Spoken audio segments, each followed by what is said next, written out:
नमस्कार, मैं हरीश चंद्र कुशवाहा और आप देख रहे हैं बिल्लू बादशाह न्यूज। आज हम चर्चा करेंगे दतिया चुनाव पर, और दतिया चुनाव पर इसलिए क्योंकि ये सीट पहले भी कांग्रेस पे थी और एक बार फिर से कांग्रेस पे चली गई है। भाजपा के आशुतोष तिवारी को कांग्रेस के घनश्याम सिंह ने 6029 वोटों से हरा दिया है। बड़ा महत्वपूर्ण चुनाव था, कसमकस चुनाव था। पहले 2 राउंड में जरूर आशुतोष तिवारी कुछ बढ़त बनाए हुए थे, लेकिन उसके बाद में पिछड़ते गए। एक बार कांग्रेस को झटका लगा 14वें राउंड में, जब एक साथ में वे 14,000 की वोट 14,000 की बढ़त के बाद में सीधे 7400 पर आ गिरते हैं। आखिरी राउंड रह जाता है, आखिरी राउंड में कांग्रेस की सांसें फूल जाती हैं। लेकिन जो आखिरी राउंड में 15वें राउंड में उन्हें एक बार फिर राहत मिल गई और इस प्रकार से 6029 वोटों से कांग्रेस की सीट इस बार फिर दोबारा से कांग्रेस के पास रह गई। अब इस दतिया बाई इलेक्शन के पूरे फोकस पर देखा जाए, पूरा फोकस किया जाए, पूरी चर्चा की जाए, एनालिसिस किया जाए, तो जो राजनीति से जुड़े हुए लोग हैं, राजनीति में दिलचस्पी रखने वाले लोग हैं, वे अपने बाल नोचने लगेंगे कि राजनीति अजब गजब का खेल है, अजब गजब का खेल है, अनिश्चितताओं का खेल है। कब कौन सरातल पे आ जाए और कल कौन ऊपर उठ जाए, कुछ कहा नहीं जा सकता। दतिया का बाई इलेक्शन का ऐसे ही हुआ। क्यों? क्योंकि काफ़ी मशक्कत के बाद, जद्दोजहद के बाद, संघर्ष के बाद में राजेंद्र भारती 2023 के चुनाव में डॉक्टर नरोत्तम मिश्रा को पटक नहीं देते हैं। डॉक्टर नरोत्तम मिश्रा वो कद्दावर नेता मध्य प्रदेश के माने जाते रहे हैं। बाहुबली भी कुछ लोग कहते हैं उन्हें। कद्दावर थे, ताकतवर थे, पैसे से, मसल हर चीज से, इसलिए उन्हें चुनाव हराना काफी टेढ़ी खीर था। और वो भी कब? जब मध्य प्रदेश में 2023 में प्रचंड बहुमत से भाजपा की सरकार बनती है, लेकिन दतिया का चुनाव हार जाते हैं डॉक्टर नरोत्तम मिश्रा। लेकिन बाई इलेक्शन तब हुआ जब राजेंद्र भारती एक लोन के मामले में, जो उनके मां के नाम से था, उसमें गड़बड़ी पाई जाती है। और गड़बड़ी चाहे कुछ रुपए की थी, हालांकि गड़बड़ी तो गड़बड़ी होती है, धोखाधड़ी फर्जीवाड़ा जो भी होता है, वो चाहे 1 रुपये का हो, चाहे 1 करोड़ 100 करोड़ कितने का भी हो, उसमें राजेंद्र भारती दोषी पाए जाते हैं। MP MLA कोर्ट ने उन्हें 3 साल की सजा दी और जैसे ही 3 साल की सजा होती है, उनकी सदस्यता छिन गई कानून के तहत। लेकिन उस समय एक अजीब घटनाक्रम तब हुआ, उधर कोर्ट का फैसला आया और उसी दिन आधी रात को विधानसभा खुल जाती है और राजेंद्र भारती को अयोग्य घोषित कर दिया जाता है। आनन फानन में इतना भी उतावलापन था सरकार को कि दूसरे दिन उनका इंतजार नहीं किया गया, रात को ही विधानसभा खोली। इसलिए पूरे कयास लगाए जा रहे थे कि भाजपा कुछ ना कुछ अपने पावर का इस्तेमाल करके और जल्दी से जल्दी चुनाव कराना चाहती है। हालांकि राजेंद्र भारती ऊपर की अदालत में भी गए, जब तक फैसला नहीं आया तब तक सरकार ने पूरी तैयारी चुनाव की कर ली थी। डॉक्टर नरोत्तम मिश्रा पूरे दमखम से पहले से ही जुटे थे। उनको पता था कि 23 में नहीं तो 28 में उनको चुनाव लड़ना ही है। लेकिन जैसे बाई इलेक्शन होता है, नरोत्तम मिश्रा सबसे ज़्यादा प्रसन्न हो जाते हैं। उनको पता था कि अब मेरी टिकट मिलेगा और जीत 100% मान के चल रहे थे।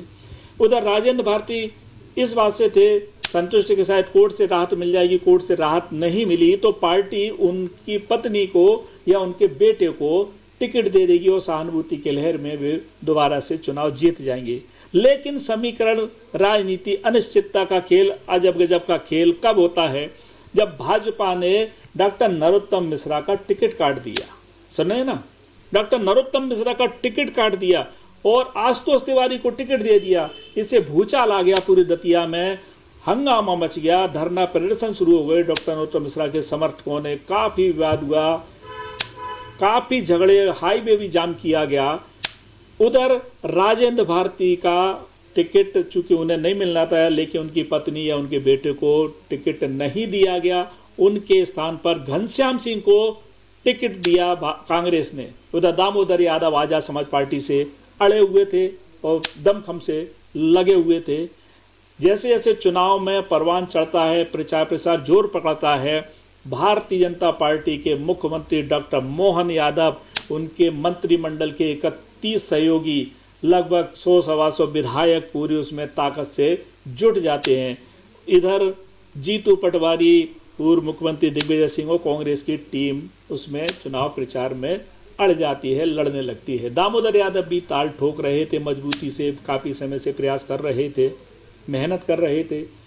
इसी बीच में अब समाजों को साधने की बारी आती है। चूंकि दतिया में 40,000 कुशवाहा वोटर है, सबसे ज़्यादा संख्या में, इसलिए भारतीय जनता पार्टी ने ग्वालियर के सांसद भारत सिंह कुशवाहा को चुनाव प्रभारी बनाया, तो कांग्रेस ने भी दांव खेला और उनके जो विधायक हैं सिद्धार्थ कुशवाहा डब्बू, उनको कांग्रेस ने विधानसभा का प्रभारी बना दिया। दोनों ही ताकतें समाजों को साधने में जुट गई।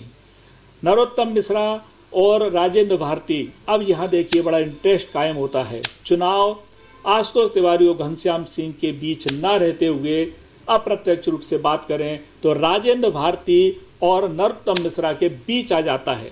नरोत्तम मिश्रा को बागी घोषित कर दिया गया, अघोषित रूप से। पार्टी के कुछ लोगों ने अघोषित रूप से और कार्यकर्ताओं ने, इधर राजेंद्र भारती भी बागी घोषित कर दिए गए अघोषित रूप से। राजेंद्र भारती बीमार हो गए ऐसा कहा गया, इसलिए ज़्यादा समय पर नहीं आए, प्रचार प्रसार में ज़्यादा नज़र नहीं आए। नरोत्तम मिश्रा प्रचार प्रसार में घूम रहे थे, लेकिन चर्चा ये थी कि नरोत्तम मिश्रा बगावत कर रहे हैं।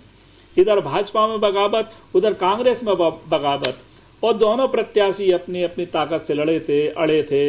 लेकिन चर्चा यही थी कि जो चुनाव नरोत्तम मिश्रा और राजेंद्र भारती के बीच लड़ा जा रहा है, दोनों ही प्रत्याशी जो घोषित कर दिए गए हैं, इसी अंतर्कलह से जूझ रहे थे, गुटबाजी से जूझ रहे थे, विरोध से जूझ रहे थे अंदर ही अंदर, लेकिन कोई भी कहने को तैयार नहीं था। चुनाव के बीच में कोई कहता भी नहीं है।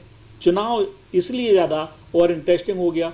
दतिया में हवा चल निकली। कोई घनश्याम सिंह जिन्होंने राजा दतिया के जो महाराजा रहे थे उनके परिवार से ही हैं कि साहब राजा साहब को देंगे। कईयों ने कहा कि डॉक्टर नरोत्तम मिश्रा का टिकट कट गया है, इसलिए नए को हम क्यों दें।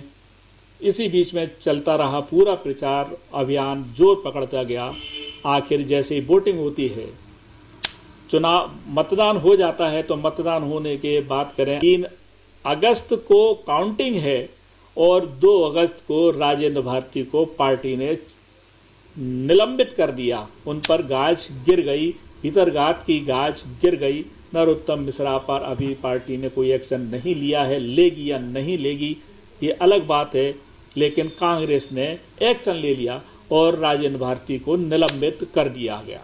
ऐसा चर्चा चल निकली कि कांग्रेस ने हार मान ली है, इसलिए राजेंद्र भारती को निलंबित कर दिया गया है। ऐसा भाजपा के खेमे में प्रसन्नता की लहर थी।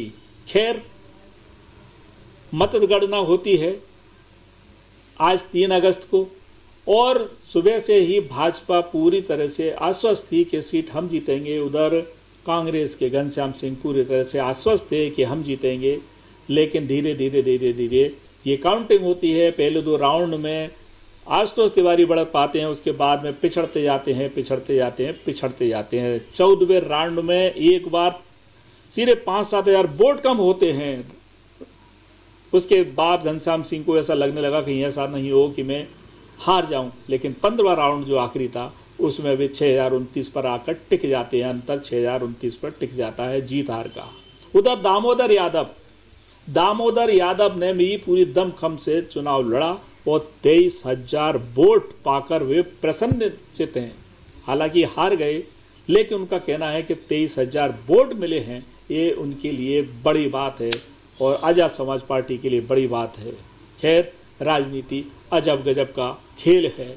कोई हारा, कोई जीता, कोई मायूस हुआ, कोई प्रसन्न हुआ, और ये दतिया का बाई इलेक्शन है 2.5 साल के लिए। सवाल यहाँ खड़ा हो रहा है कि राजेंद्र भारती की राजनीति खत्म हो गई क्योंकि उनको निलंबित कर दिया गया। कब बहाल होंगे, बात की बात है। वृद्धावस्था भी है, क्या राजनीति में फिर से खड़े हो पाएंगे, सवाल यहाँ खड़ा होता है। दूसरा सबसे बड़ा सवाल यहाँ खड़ा हो रहा है कि डॉक्टर नरोत्तम मिश्रा को पार्टी अब क्या पद देती है या उनको कोई सजा देती है। क्या भीतरघात में उन पर कोई सजा दी जाएगी, उन पर कोई कार्रवाई की जाएगी, कोई सबूत मिले तो या नहीं मिले तो। अब राजेंद्र भारती के साथ साथ में डॉक्टर नरोत्तम मिश्रा के राजनीतिक कैरियर पर भी सवाल खड़े होने लगे हैं। आने वाले समय में पता लगेगा कि डॉक्टर नरोत्तम मिश्रा की स्थिति पार्टी में क्या रहती है। खैर, बिल्लू बादशाह न्यूज़ देखते रहिए, लाइक शेयर और फॉलो करते रहिए।